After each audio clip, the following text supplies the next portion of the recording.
All right, welcome back to the Double Play channel where I show you how you can put your money to work in two places at one time by leveraging the cash value of a maximum overfunded life insurance policy. If you've been researching life insurance and real estate investing, you've come to the right place. So be sure to hit the like and subscribe buttons right now because you won't want to miss any of my upcoming videos. Today I'm going to be talking about a tax law change that has a lot of people pretty excited, in the insurance industry anyway. But something that you may not have heard is that Congress made a change to Section 7702 last year that impacts the funding of maximum overfunded life insurance policies. Since this channel is devoted to the use of maximum overfunded life insurance policies, I figured that is something that this audience would be interested in learning about. So if you're wondering what the impact of these changes will be on maximum overfunded life insurance policies, stick around after the intro and I'll break it all down for you.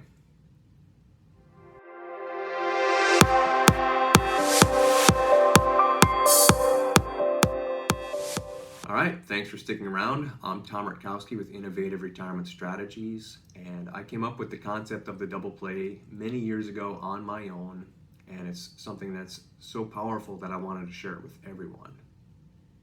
So the goal of this channel is to show you how you can put your money to work in two places at one time by leveraging the cash value of a maximum overfunded life insurance policy. Along the way, I'm going to bust all the myths and misconceptions about life insurance, and we're going to separate all the hype and BS from reality. There's no selling on this channel. The goal here is to provide education and give you the tools that you need, again, without ever talking to a life insurance agent to get the most efficiently designed policy possible. So my target audience is the person who's researching life insurance and real estate investing and has questions. Lots of questions, detailed questions. And you want information that helps you separate the hype and BS from reality.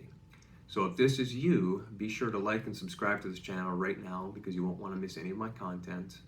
Today I'm going to be talking about the recent changes to Section 7702. My goal with this video is to make you aware of the recent changes to the law and how these changes may potentially benefit the owners of maximum overfunded life insurance policies.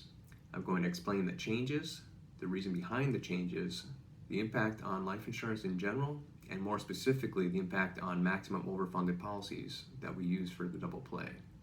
And I'll get started on that as soon as I take care of a little bit of the housekeeping. First off, there's no advice, no tax advice, no legal advice, no financial advice. This presentation is intended solely for educational purposes. And secondly, the purpose of life insurance is for the death benefit protection. Any other benefit is purely ancillary. All right, so we're going to be taking a pretty deep dive into life insurance today. So if you're not familiar with what the cash value of a life insurance policy represents, I've got a link in the description below to my paper, Life Insurance 101, and there's also a link to another video called Life Insurance 101. So I highly suggest going back and watching those videos and getting a good grasp of the basics of life insurance so that you'll understand and be able to keep up with what I'm going to be talking about in this video. And while you're down there in the description, be sure to like and subscribe to this video so that you're notified when I come out with new videos. Also, if you'd like a copy of the slide deck that I used for this video, there'll be a link in the description where you can get a hold of that and download the slide deck yourself. All right, so let's get started. Let's first take a look at what changed. The Consolidated Appropriations Act was passed just before the end of 2020. The Act changed the minimum interest rate assumptions used in calculating the premium limits under Section 7702 and 7702A of the Internal Revenue Code. This rate had been set at 4% since 1984, when interest rates were much higher. The Act changed this rate from 4% to 2% and also allows for the rates to be changed as often as once per year. The rules only impact policies issued after January 1st of 2021, and existing policies will not be impacted. So why did the rules change? The guaranteed rates used in determining life insurance premium and funding limits have been fixed at 4% since 1984. The Moody's corporate bond yield in 1984 was well over 10%. At that time, the guaranteed rate must have looked like a very easy hurdle to overcome. You should understand that many years of double-digit growth under reserves, while only guaranteeing 4%, meant that life insurance companies had built up more than sufficient reserves to handle claims and surrenders. Now imagine how life insurance company executives must be sweating today. They're guaranteeing 4% performance, while the yield on the Moody's corporate bond yield has dropped below 4%, as this graph shows. The current rates are simply unsustainable. Insurance company reserves will be whittled away because the reserves will eventually become insufficient to meet claims and surrenders. I personally have been wondering how the industry can afford to pay 5 or 6% dividends while the new money that they've been investing is earning less than 4%. It seemed unsustainable to me. The insurance lobby must have been working overtime to lobby Congress for these changes. So in the next section, I'll explain how these changes impact life insurance policies. To understand how these rates impact life insurance, it's important to have a good grasp of how life insurance works in the first place. So life insurance, permanent life insurance, is not like car insurance. Permanent life insurance, insurance companies know they're going to have to pay a claim someday. With car insurance, the insurance companies only face a risk that they might have to pay a claim. So what insurance companies do to compensate for this is that they collect enough in premium for the policy owner to essentially save up the death benefit for the insured over the natural life expectancy of the insured. The blue line in this graph shows the cash accumulation in a policy with a $1 million death benefit for a 45-year-old. The orange line represents the $1 million death benefit. You can see that the cash value grows and eventually reaches the death benefit at around 113 years of age. And you can take a look at my Life Insurance 101 paper for a much more detailed look at the inner workings of a life insurance policy. The link for that is in the description. The main expense in a life insurance policy is the cost of covering that gap between the death benefit and the cash value. Notice the large gap between the death benefit and the cash value at age 45 in the graph above. The risk of a 45-year-old not making it to 46 is very low, so the cost of insurance is very low, even while the amount at risk is very high. Later, as the cash value accumulates, the net amount at risk goes down while the cost of insurance goes up. The risk of a 79-year-old not making it to age 80 is much higher than for a 45-year-old not making it to 46. Notice that by age 79, the cash value has grown to be about $500,000. This means that there's still another $500,000 at risk to the insurance company. So even as the cost of insurance is going up, the net amount at risk is going down. Because the rising cost of insurance is offset by the cash value narrowing the gap, the total cost is easily absorbed by the cash value. And also, I can't help but take this opportunity to point out that this is the reason why the idea or argument that indexed universal life or universal life in general will lapse because of the rising cost of insurance is a myth. Both whole life and universal life face the same rising cost of mortality over time. They both deal with it in the same way, just as is shown here in this graph. So the important thing is to keep in mind that if in an indexed universal life, for the same death benefit, the same premium, the cash value is growing at a faster rate, that policy is actually reducing the risk in the policy at a quicker rate. So enough of getting on my soapbox, I'll get back to the video here. All right, so now if the gap was much wider, the cost of insurance may cannibalize the cash value. This graph shows what would happen if the growth was less than what was used to determine the premium. In this example, the cash value grows more slowly, as illustrated by the darker and thicker blue line. You can see that the cash value growth is insufficient to keep up with the rising cost of insurance. And towards the end, the gap between the cash value and the death benefit is still very large when the client is reaching their natural life expectancy. So the company has insufficient reserves to meet its liabilities. And as interest rates drop below 4%, this is the position that insurance companies found themselves in today. Now, if the gap was much lower or thinner, then that would mean that the insurance company collected too much in premium. And think of the opportunity cost of all the potential clients that may not have taken a policy because they thought the premiums were too expensive. This graph shows what would happen when insurance companies earn more than the rate used to determine the premium. In this example, the cash value grows much more quickly, as illustrated by the dark blue line again. There is more than enough cash value for the insurance company to meet its obligations. And until rates drop below 4%, this is the position that insurance companies had been in for many, many years. So the insurance companies use the statutorily defined rates from Section 7702 to determine how much premium they need to collect in order to fund the policy properly. And that's assuming that the growth is at 4%. But in today's environment where rates are below 4%, the insurance companies just simply don't have enough reserves or run the risk of those reserves running dry by paying claims and surrenders. So by lowering the rates from 4% to 2%, Congress has essentially saved the insurance industry from a financial disaster. So now let's take a look at the impact on the life insurance industry. In my last video on why does indexed universal life have such a bad rap, I talked about the fact that the reason that universal life had such a bad rap is that back in the 80s, when interest rates were really high, a lot of policy owners were counting on the high growth to make up for premium. So they were underfunding their policies. And then later, when interest rates dropped, the policy owners got in trouble because they needed to make up the premium that was missed.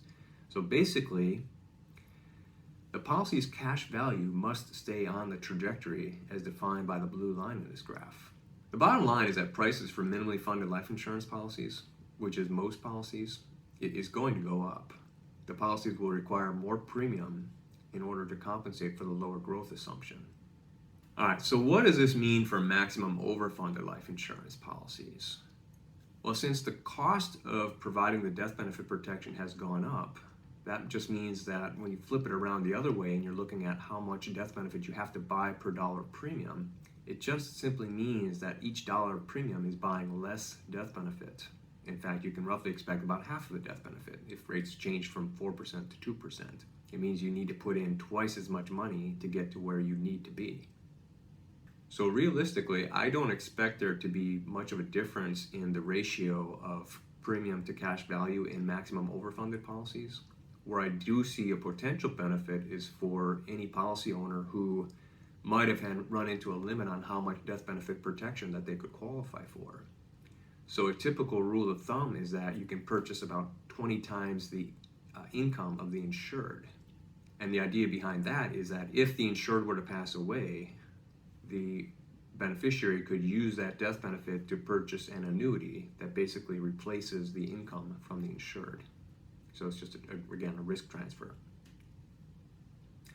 But now if we simply assume that you're buying twice as much death benefit, if the policy owner's funding had been limited by the existing rule changes at the end of 2020, under the new limits, it means that they could use this, they could put more premium in and still keep the death benefit down without running into that rule restriction. All right, and lastly, I want to do a little I told you so. I had recently done a video on, do life insurance guarantees really matter? And part of my thesis in that video was that insurance companies are investing in the debt markets. They don't have some secret stash of cash that they can use to pay guarantees. The guarantee is really nothing but an actuarial growth assumption for the minimum rate that they need to get in order to perform on that policy. So the regulators can't expect the insurance companies to hit the ball out of the park every single year. So they set the bar very low, meaning that they have to collect as little premium as possible. And so the point is there's no secret stash of cash that insurance companies maintain to pay for that 4% guarantee. And as you see by the rule change, as soon as the rates drop below 4%, now the insurance companies are lobbying for protection. It doesn't take a rocket scientist to figure out that if the insurance company is investing their reserves and only earning 2.6%, while they're guaranteeing a minimum of 4% on a cash value growth, that is unsustainable. Guarantee or no guarantee. If rates were to continue at that level, it would bleed the insurance companies dry. There's no secret stash of cash for the insurance companies to make up for that. That 4% guarantee is really just the actuarial growth rate imposed by the regulators to make sure that the insurance companies collect enough premium and don't collect too much premium and turn it into an investment as opposed to life insurance. So my position has always been that you should buy a permanent life insurance policy based on how it works. If you know that the life insurance company is investing in the bond market, you should expect the cash value to grow at bond market type returns. Universal life, for example, typically has a much lower guarantee. IULs in general have a guarantee in the 2 to 3% range. That's a very easy hurdle to overcome. And as long as you understand the mechanics behind a universal life, which is essentially they're taking the money that they earn on their bond portfolio or their reserves, and they're using that income, and instead of paying you a dividend, they're taking that money out to the index options markets and trying to buy as much movement in the market as they can get with the money that they have to spend. So if you understand that that's the way it works, that they're just simply taking their earnings and trying to buy options to hedge the market and capture a higher rate of return. Well, just like your IRA, your 401k, your retirement savings, you know the market's going to go up and down over time, but you expect that over a long period of time you're going to earn 6, 7, 8% on your assets, even though the ride is going to be wild getting there. With life insurance, it's much the same way, especially when you buy an index universal life. Just understand the way that it works and live within its limitations. With a 2% guarantee, I hope it's quite unlikely that rates would ever get that low that the guarantee would come into play. But again, keep in mind that the insurance company doesn't have some secret stash of money to pay that. If rates get that low, the insurance company is in financial trouble. And that's what we're seeing here today with insurance companies lobbying the government to get rates lowered from 4% down to 2% and allow for annual changes. All right, wrapping up, understand that the main reason for the 7702 change was to save the insurance industry. Interest rates below 4% meant that insurance company reserves were being depleted because they can't afford to pay 4% when they're only earning 2.6%. Because the change increased the cost of death benefit protection, maximum overfunded policies will likely see significant death benefit reductions. You'll get less death benefit per dollar of premium. This change should not impact the ratio of cash value to premium in new policies. So that's all I've got. If you're hungry for more information and you're not ready to talk to a life insurance agent yet, I highly recommend going out to Facebook and look for the Double Play group. And there's a link to that in the description down below. But the Double Play group is a group I set up on Facebook for anybody who's interested in learning about maximum overfunded life insurance policies and the Double Play. So the group is made up of my clients and many other people who are just there to learn and exchange information. So it's people who are doing it and people who are trying to learn about it. But for you, if you're not ready to talk to an agent yet, it's a great place to go to ask your questions and get advice or input from people who are actually doing it. My website is a great store of information. I've got everything out there that you should need, short of seeing an actual illustration and the Double Play model run for you. And lastly, I've included a link to my calendar so that if you want to talk to me, you can set up an appointment on my calendar and I'll give you a call and we can talk about this. So with that, I will see you next month in the next video.